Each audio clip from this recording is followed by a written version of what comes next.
Vamos dar continuidade aos nossos estudos. Semana passada nós falamos sobre o quê? Sobre o quê? Fala mais alto para o pessoal aí de casa escutar. Campo mediúnico. Você estudou em casa? Você assistiu em casa? Que você não veio, né? Que bom. Campo mediúnico, mental e espiritual. Bom, lá a gente... Você assistiu? Assistiu, né? Muito bem. Antes de mais nada, eu quero dar um recado ao pessoal que assiste em casa. Toda quarta-feira nós temos o desenvolvimento mediúnico, que é gratuito. Então, quem está querendo se desenvolver mediunicamente falando, a casa está aberta, sempre a partir das 20 horas. Aqui é pequenininho, mas é que nem coração de mãe. Sempre cabe mais um. Vamos dar continuidade aos nossos estudos, que é de suma importância. 1 hora a gente faz o desenvolvimento e meia hora, assim, a gente faz os nossos estudos. Campo, quando a gente fala de campo, a gente fala de algo muito vasto, né? Que você pode estar ali plantando, construindo, realizando inúmeras tarefas diante deste campo. No campo espiritual, mediúnico não seria diferente, com as suas propriedades, com as suas nuances, com as nossas construções mais interiores. A gente tem que lembrar que nós somos um ser extremamente complexo, não apenas mental, mas perispiritualmente falando, espiritualmente falando. Por quê? Lembra do nosso perispírito? Gente, eu não vou ficar voltando, né? Quem não assistiu essa aula, volte na aula passada. Um pouco mais para frente a gente vai desmembrando o perispírito, tá? O perispírito é o nosso corpo espiritual. Quando você vê um espírito, você está vendo o espírito? Eu vou complicar, olha que loucura. Quando você vê uma entidade, vamos dizer assim, quando você vê uma entidade, você está vendo o espírito? Não. O que você está vendo? Vocês estão muito tímidos, o pessoal de casa não consegue escutar. Quando você vê uma entidade, você está vendo o espírito dela? Não. Perispírito? O perispírito, que é o corpo espiritual. Nós já estudamos também, e vocês seguem lá os nossos estudos lá de trás, que tudo é matéria. Tudo é matéria. E a gente já sabe disso lá na física. Os meninos aqui novinhos ainda não chegaram aí na física, mas nós que já terminamos, é só a gente lembrar de física, que tudo é matéria. Sabe com quantos anos? 19. Você terminou agora, né? Então você lembra bem. É bom em física? Mais ou menos? Gente, física não é de Deus, é sim, né? Mas olha que dá um nó na cabeça, né? Mas enfim, tudo é matéria, mas em inúmeras vibrações, não é? Em inúmeros estados. Existe matéria de tudo que é estado fluídico, né? Gasoso, líquido, sólido. Então, nós temos que entender. E o que define esses estados? São geralmente os átomos, não são? Se eles vibram numa frequência, a matéria está ali sólida. Se ele vibra em outra frequência, está ali líquido. Se vibra numa frequência ainda maior, ele fica gasoso, até ao ponto de nós não enxergarmos. Então, imagine se ele vai para uma outra frequência que vibre muito mais rápido, que é a frequência dos espíritos. Vocês estão entendendo que nada é mágica? Nada é mágica. Existe átomo no mundo espiritual? Claro! Existe tabela periódica no mundo espiritual muito maior do que a nossa. O plano espiritual está repleto de gases, de emanações, de fluidos, sem sombra de dúvida. A gente já tem, hoje em dia, nós temos inúmeros livros que não nos deixam a ilusão. Tem casa no plano espiritual? Tem. Tem hospital? Tem. Lá na novela A Viagem, é interessante, que eles deixam algo mais romantizado, né? É aquele céu que é um campo vasto, só com árvores, que todo mundo fica sentadinho, olhando o lago, né? Lindo, maravilhoso, tudo na paz. Mas André Luiz vem lá em 1940, se eu não me engano, e dá tapa na nossa cara. Não que antes já não houvesse livros que nos informavam sobre, mas é André Luiz que abre as janelas do nosso espírito encarnado para o espírito eterno que somos. Então, é ali que André Luiz começa a dizer que não existe mudanças bruscas. Que depois, vamos lá. O que é você 5 minutos depois que você desencarnar? O que é você? O que você se torna 5 minutos depois que você desencarnar? Fala alto. O que você acha, Sami, que você se torna? Eu não sei o que eu me torno, mas eu acho que minha consciência ainda tá aqui na Terra. O que você, Elza, o que você se torna 5 minutos depois que você desencarna? Perispírito. Oi? Perispírito. Perispírito. Sim, as duas têm razão. Mas, para ficar mais claro e menos assim, né, ilusório, nós, depois de 5 minutos que morremos, continuamos sendo nós mesmos. Com os mesmos erros, com os mesmos defeitos, com as mesmas perturbações, com um pequeno agravante, que a gente volta no nosso perispírito. Gente, tudo isso que eu estou conversando aqui é importante para a gente compreender o campo mental, espiritual e mediúnico. Nós não estamos saindo fora da lição e a gente vai entender. Então, quando você desencarna, você continua sendo o que você é, mas com um agravante que eu acabei de interromper. O nosso perispírito, que é matéria, tá? Ele vibra numa outra frequência, não mais nessa tão material. Ele vibra numa frequência um pouco maior. E aí, esta frequência nos dá uma certa sensibilidade. Ele é mais plástico, mais maleável.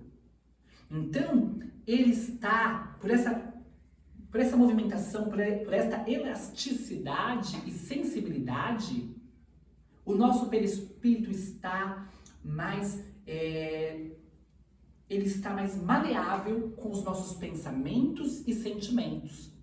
Então, se você está vibrando ódio, automaticamente o seu perispírito demonstra. Se você está vibrando amor, automaticamente ele demonstra. Como que ele demonstra? Através de cores, cheiro ou até mesmo forma.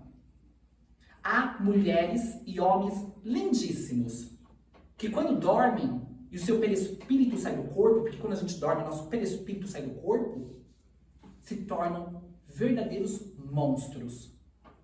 Porque trazem dentro de si inúmeras monstruosidades. Por isso que o plano espiritual é o plano da verdade. A gente fica imaginando, né, que a gente vai morrer e vai ter um tribunal a nos julgar. Não precisa, ninguém vai te julgar.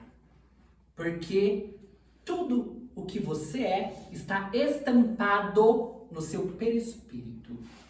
Tudo. E o nosso perispírito, ele tem um magnetismo. Lembra que nós falamos na aula passada dos magnetismos, de atração e repulsão? Que o orixá fatoral se liga a nós devido ao nosso magnetismo interior e nos fatora. O nosso perispírito tem um magnetismo de atração e repulsão. Então, nós, quando desencarnarmos, iremos exatamente no local, iremos nos ligar exatamente ao local que nós vibramos. Não há erro, é física. Tudo se repete no micro e no macro.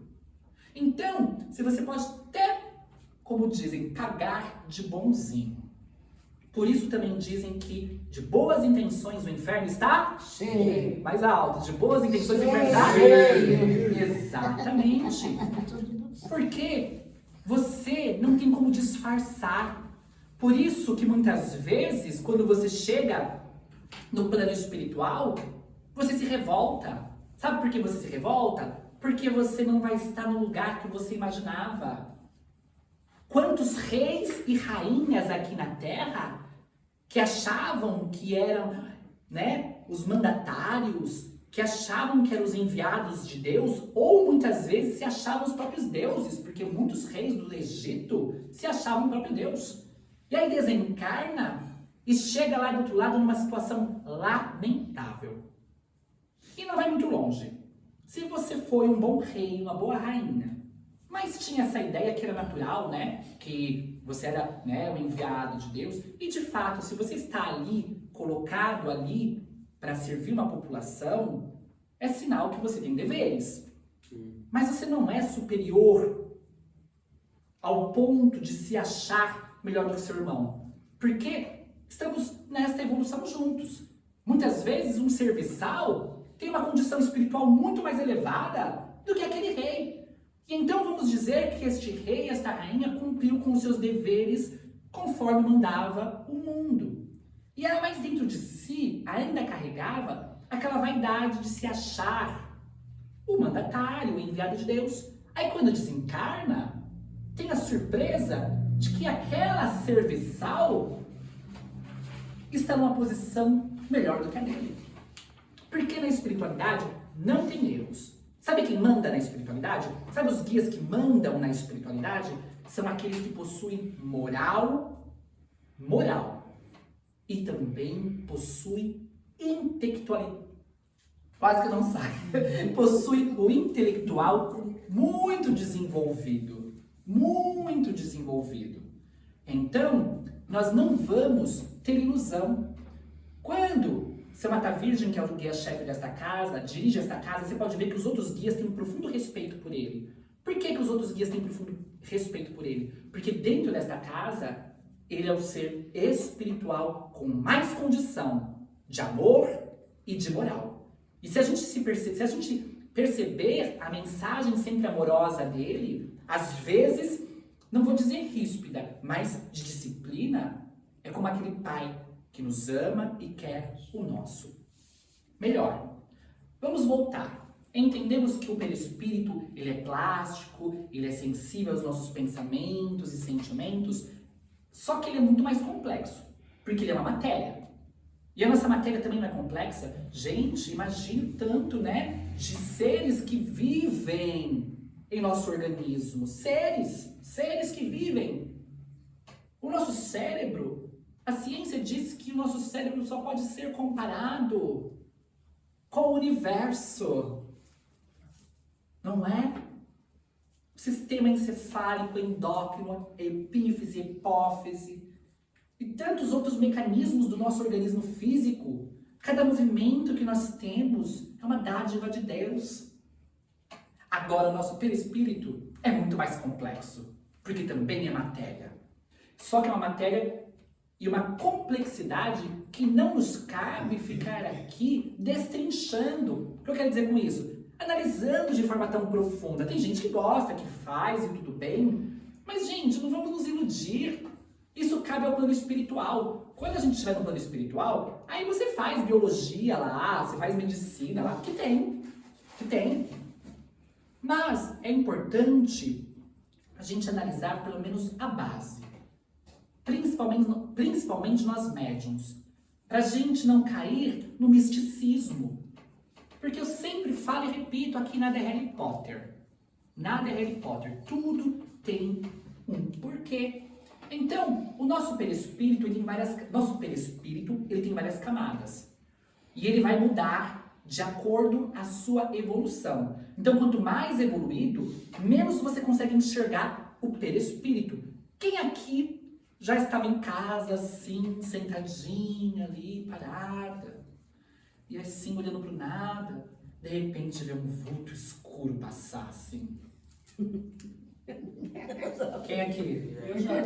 Nunca, Dani. Eu acho que eu finge que não era, não. Você finge que não era nada? Eu falo, eu venho. E aí, pior de tudo, é quando, além de ver o vulto escuro, você sente a energia negativa que ele emana. Eu falo, Aí, o que é isso? É o perispírito daqueles seres que desencarnaram em condições negativas.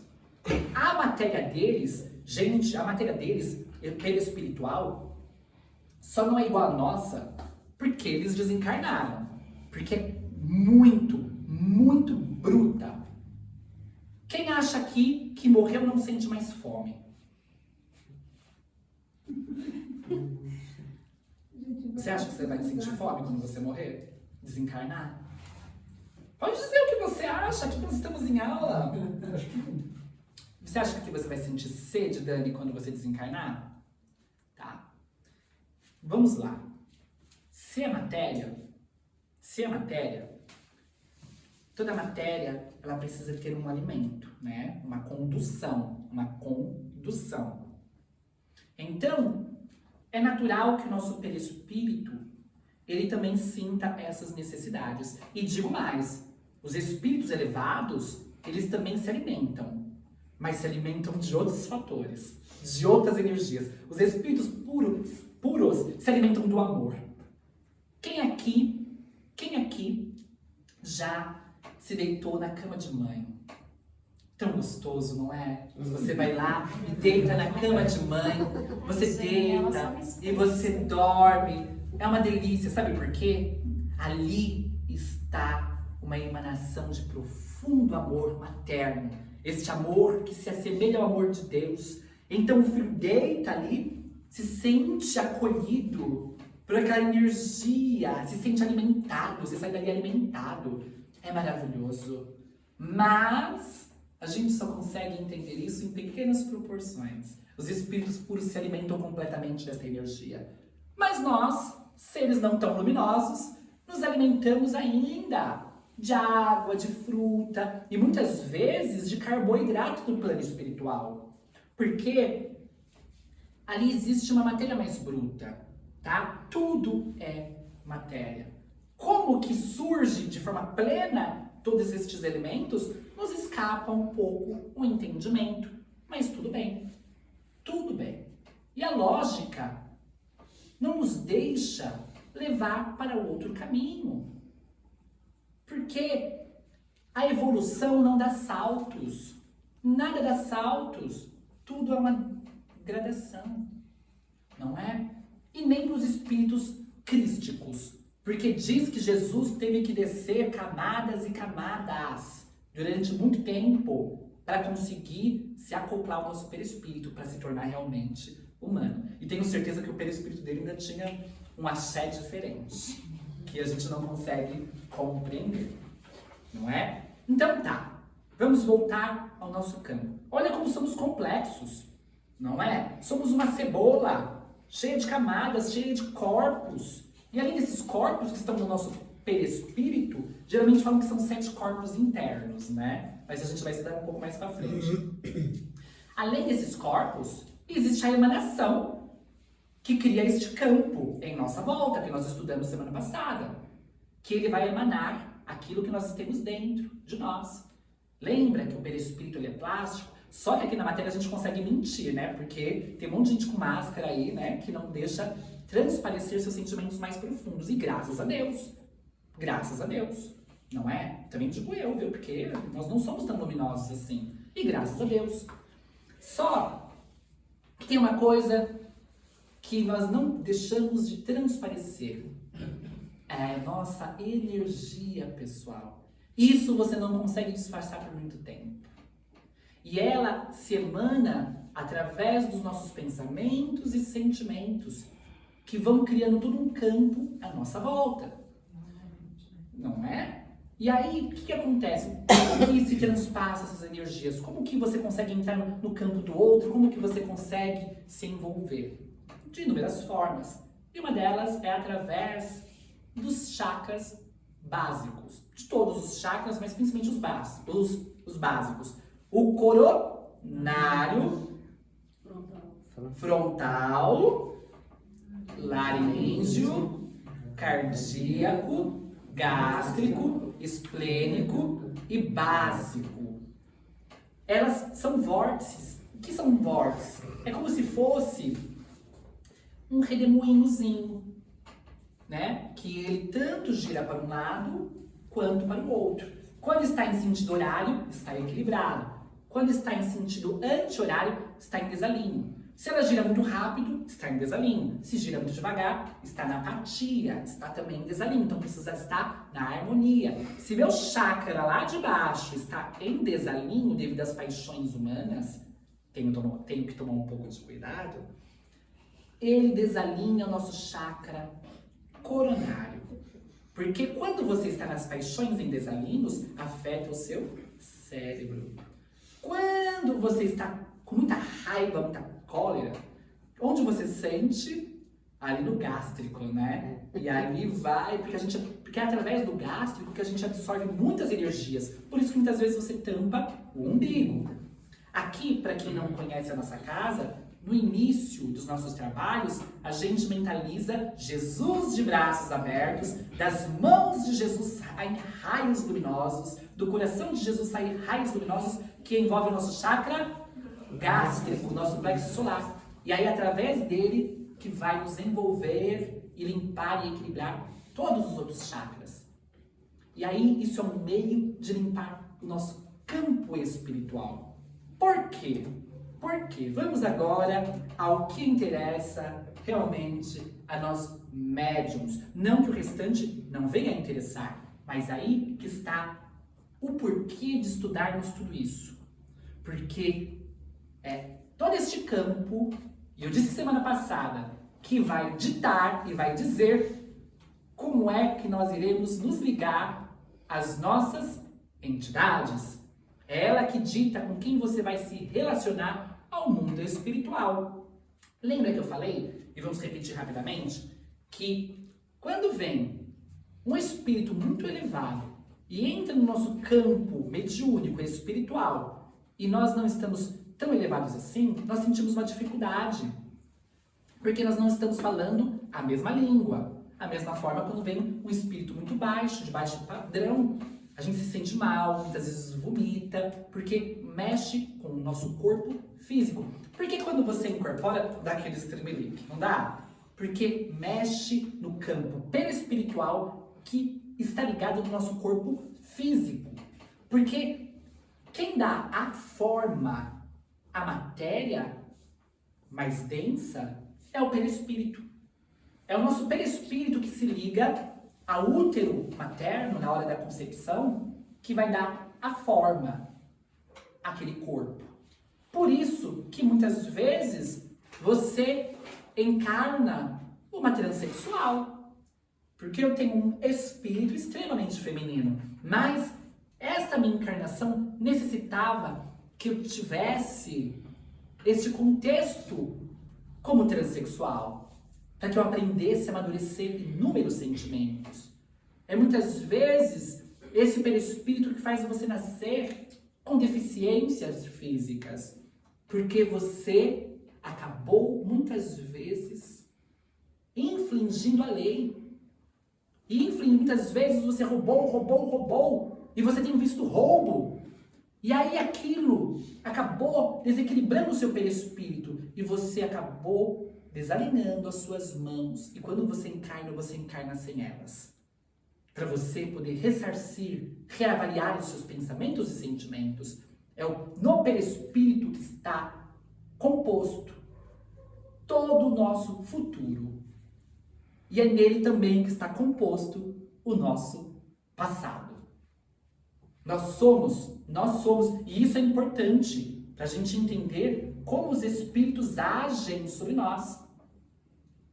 No nosso perispírito, na nossa mente, no nosso inconsciente e subconsciente está arquivado tudo aquilo que angariamos durante milhões e milhões de encarnações. Nós somos um computador nas mãos dos espíritos. Nós somos Pros meninos, nós somos um celular, sabe, extremamente moderno. Não vou fazer propagandas aqui, porque aí vira uma briga, né? Tem gente que acha que é Xiaomi, tem gente que acha que é iPhone, e aí tem gente que acha que é Samsung, e aí vira aquela briga. Mas enfim, nós somos um celular de última geração na mão dos espíritos. E aí, o que acontece? Só que assim, nós somos um celular de última geração que pode ter como que é o nome? Que pode ter aplicativos bons e ruins. Porque você pode colocar um monte de jogo lá, nesse celular, ele pode ser uma Ferrari. Se você coloca um álcool bem daqueles baixos, como que funciona? Não funciona direito. E nós somos assim. Nós somos um computador de altíssima geração, um celular de altíssima geração, nas mãos dos espíritos. Só que na hora que eles vão utilizar este celular, se eles não tiverem o aplicativo certo, eles não conseguem trabalhar direito. Vamos dar exemplos. Uma médium, amiga minha, isso é real. Ela estava incorporada no caboclo. E aí, o caboclo precisava passar uma erva para a pessoa. Era um chá. E ela via a erva, ela escutava vagamente o caboclo falando a erva, e o caboclo incorporado, tá? Estava incorporado. E o caboclo ali, e não saía. E o caboclo ficava, é tal erva assim, erva assado, e não saía. Até que o caboclo falou, toma chá de manjericão. E não era. O manjericão ia ser algo genérico, muito genérico. Mas por quê? Porque ela não tinha o estudo de ervas. Não tinha. Como ela não tinha esse estudo, aí começa a nossa ilusão de achar que mediunidade é uma torneira que você abre e sai água. Não é. Cadê o aplicativo de erva no celular mediúnico dela? Ou no seu sistema cerebral? Aí eu vou além. Os meus guias, eu sempre trabalhei muito com cura. Então, seu Mata Virgem, meu caboclo, Pai Cambinda, meu preto velho, ou seu Tapuyá, meu pajé, eles trabalham muito com ervas e chás. E ervas que a gente às vezes não consegue nem imaginar. E quem aqui já passou por eles sabem que é tomar e resolver. É tomar e resolver. E eu, como médium consciente e não entendedora de medicina natural, porque eu fiz curso sim de ervas, mas no seu sentido magístico, né? Para que serve a energia de cada erva. Mas eu não estudei o seu valor fitoterápico, né? A cura que elas trazem quando você toma os chás. E aí, agora eu parei com isso. Assim, de ficar tão preocupada. Mas quando algum guia passa algum chá para alguém, e principalmente chá que eu não conheço, porque aí a gente vai aprendendo com eles que isso serve para isso, aquilo serve para aquilo outro. Mas quando o pajé, principalmente o pajé, tira umas ervas que Jesus sabe da onde, aí eu gravo, eu como médium consciente gravo, na mesma hora eu volto, eu quase desincorporo, na mesma hora eu fico, meu Deus, é tal erva, tal erva, tal erva. Quando eu desincorporo, a primeira coisa que eu faço é procurar no Google para ver se eu não vou matar ninguém. Gente, eu estou... É aula. Eu estou aqui a gente tira a máscara. Eu tiro, não tem problema nenhum. Quem quiser me criticar, que me critique. Aqui eu tiro a máscara, aqui é pra gente compartilhar experiência. E o pajé nunca matou ninguém, ao contrário, as pessoas depois agradecem profundamente. Não é, Maria? É verdade. Agradecem profundamente. O que acontece? Eu não tenho estudo fitoterápico. Então por que aquela minha amiga, que também não tem estudo fitoterápico, não conseguiu passar erva e eu consigo? Sabe por quê? Em uma das minhas encarnações, eu fui uma curandeira. Uma curandeira. Não muito boazinha. Não muito boazinha. Por isso que eu acho que eu tenho um pouco de preocupação quando eu trabalho com ervas, porque eu acho que eu devo ter matado muita gente com erva. Aí gente, isso foi encarnações passadas. Nessas a gente trabalha de novo com erva para poder ressarcir. Então, quer dizer, está no meu subconsciente, no meu inconsciente, tudo aquilo que os espíritos precisam. É igual o médium que fala em outra língua e nunca... Acontece, tem gente, médiums que falam em outra língua e nunca fizeram, né? Nunca fizeram esta língua. Por quê? Porque tem no seu inconsciente e subconsciente. E aqui, todos nós praticamente conhecemos todas as línguas, porque nós temos muitas encarnações em tudo que é país. Então isso facilita os espíritos. Por isso que é importante o médium estudar. Por isso que é importante o médium saber o que faz. Eu tô com pouco tempo para estudar ervas fitoterápicas. Minha vida é uma loucura, todo mundo sabe. Mas eu morro de vontade para mim não ficar com essa coisa. Ai meu Deus, vou procurar no Google para saber se não é. Tô brincando, hoje em dia eu não faço mais isso com preocupação de matar alguém, né? Ou de prejudicar alguém, mas por curiosidade. E eu anoto, para mim poder também criar sabedoria através do pajé. Para que quando alguém tiver com um problema igual, não é? Eu não precisar incorporar muitas vezes. É verdade. E ser médium consciente é maravilhoso devido a isso. E aí nós vamos entrar em outra questão sobre o campo mediúnico, que é os médiums consciente, semiconsciente e inconsciente. Nós vamos entrar nisso, mas é importante a gente entender toda esta vibração que a gente emana. Tudo aquilo que emana de dentro de nós, que é o que os espíritos irão se utilizar diante das consultas que eles irão fazer. Hoje, e principalmente na Umbanda, hoje não, sempre foi, na Umbanda sempre foi assim. Nós médiums somos cooperadores juntos com os guias. Não no sentido de intervir, porque tem gente que intervém. Tem gente que intervém. Vou dar um exemplo só pra gente encerrar, porque isso a gente vai continuar desdobrando nas próximas aulas. Tá sendo bom? Esclarecedor? Sim. Pra gente poder entender realmente a mediunidade, não achar que é uma torneirinha que se abre e sai água. Então, vou dar um exemplo. Tô com o preto velho, tô com o pai Cambinda, né?